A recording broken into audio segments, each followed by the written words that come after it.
My question is, okay, I put in my leave slip for 8 hours for this day because I have a doctor's appointment. Well, why do you need 8 hours? Can't you come back? There's no provision that says how you feel when you go to a doctor or a dentist for your care. Okay? If you don't feel comfortable coming in and it's your decision, you're an adult, like I said, if the dentist gives me a shot of Novocaine at 10 o'clock in the morning and I'm drooling, I don't want to talk to anybody the rest of that day. I mean, I have a job where I'm supposed to talk to people. I don't like that feeling. I don't want to appear that. If that's the only time you can see me, it's my decision. I won't be there all day. I have the time. So they can ask, and you can say, I don't feel I'm able. I just tell them, I'm not going to discuss it any further what the procedure is. Now, if you're saying you're going to the doctor at 10 o'clock in the morning, Deb, they should have no idea. They invading their privacy if they're asking what the procedure is. You may be having a procedure that day that they have no business of knowing what you're there for. I this on tape. You know, I mean, that's it. And the thing is, how far are they going to go? Can you afford it? Sick leave? I need the whole day. Okay, it might be your doctor's talking to you about, let's say you just had your mammogram and the doctor says, I want to follow up with you. You're going to say, I'm so nervous, no matter, I can't work that day because all I'm thinking is, what is that doctor possibly going to say to me? And when it's done, I'm either going to be so upset or so relieved, I don't want to come back to work anyway. And I mean, it's that type of thing. It's your decision to make, and you should have to tell your manager or supervisor, well, this is why I'm very upset or nervous. If you have a relationship with them and want to talk about it, fine, but there's no requirement to do so. It's your decision to say that. I have sick leave for that day. And it says, it doesn't say examinations. I'll be undergoing whatever it is. Treatment. And that's an arrangement. Kind of like Linda, I got that virus going around, but a couple of weeks ago on Wednesday, I got sick at work, knew I had that thing, and I put in a leave slip, and I put it in for Thursday and Friday, knew I was not coming back for those couple of days. The next morning, management called my house to say, you put in a leave slip yesterday, and I approved it, but you cannot put in a sick leave in advance. I said, what if I have a doctor appointment? It's in advance. So she said, well, I know, but what? I'm sick this morning. My throat is hurting.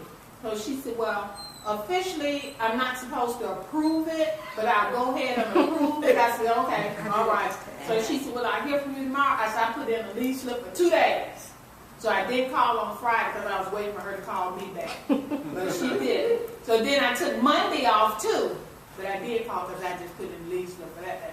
But I knew about that because I had used that before. So when I come in on Tuesday, she reminded me that I didn't call on Friday. That's I wasn't supposed to. The signs say when you're sick, stay home. Yes. So I knew I had the flu thing that was going around. Why would I call? I said, so you tell me what's the difference in me putting that appointment, putting in a doctor appointment for tomorrow, as opposed when you knew I was sick Wednesday and I was going to be off.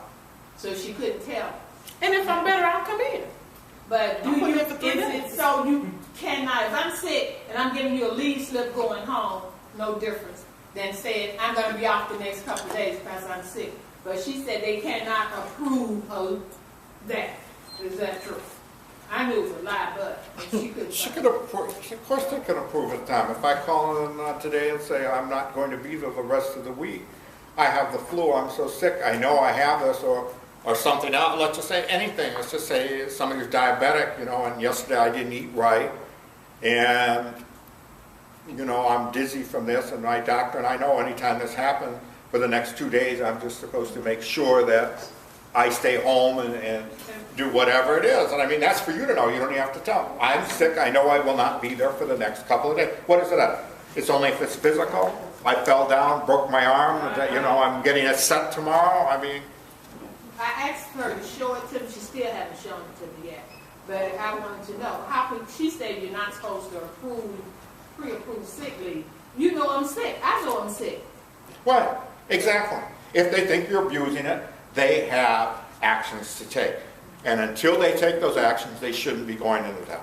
Who's, we got one. Wayne, we're adding Anita. Anita.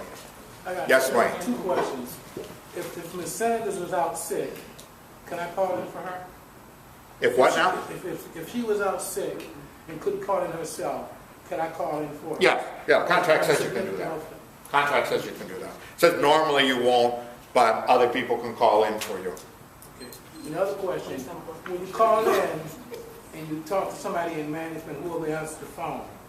If management's not there, That was his question, wasn't it? Standing. You hang up the Wasn't that phone. your question? call back or? You hang up the phone. That you had to talk, no, that was Dina, I'm sorry, that was her question.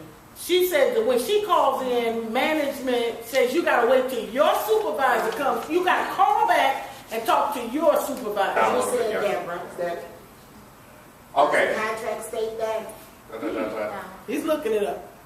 So in other words, what you said is if I call in and no management personnel is there, regardless if it's my immediate supervisor or the manager. Or it's a whoever coworker. answers Whoever that- answers Okay, that yeah. phone. Here in 5 for first, then we're going to go to another section. For Lydia, if you're incapacitated for duty due to illness and disability, to provide initial notice for sick leave and an anticipated return to work date. All right? Employees are not be unreasonably requested to provide continual notices regarding sick leave requirements unless the situation changes or abuse is suspected. Okay? And then if you go down to, I think, 6 or 7, Not section legitimate. 5. No, section 5. For Wayne's question. Contact, when the contact part will be made. Contact will be made with immediate supervisor or designated official. You may utilize voicemail or exist. So you can go right to the voicemail, Wayne. And right here, in the event when an employee is unable to make the call, any responsible person can make the notification. Really?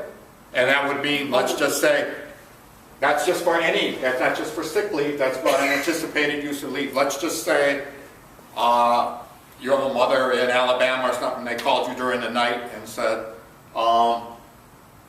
Wayne, you know, your mother's sick, get down here right away. You run out to the airport to make arrangements. Your wife calls in saying Wayne's on his way on a flight right now to Alabama, you know, to see his sick mother. There's nothing that you have to call back and discuss it later. You know, it might be, you might, for courtesy, it might be later, you might call up the manager or something when you get there and say, my mom's sick, I'm not going to be in for the rest of the week or whatever.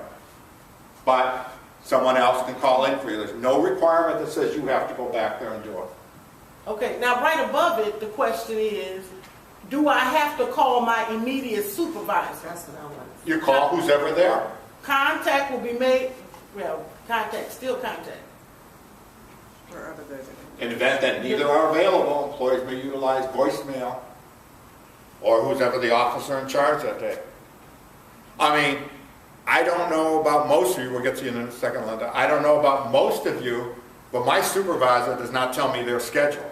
So I don't know if they're going to be there that day or not, so I'm going to keep calling, and they may not be in that They may week, not they come may not be in in, that so day. They may what's have called in sick. I call in somebody in the office and tell them, I'm sick. Let whoever know, you know, is so-and-so there? First you ask for your supervisor. If the person who answers the phone says no, or if you can't get through, then go to their voicemail and you can say, well, nobody answered the freaking phone when I call, which is a common occurrence in our agency. Nobody answers the phone. And you take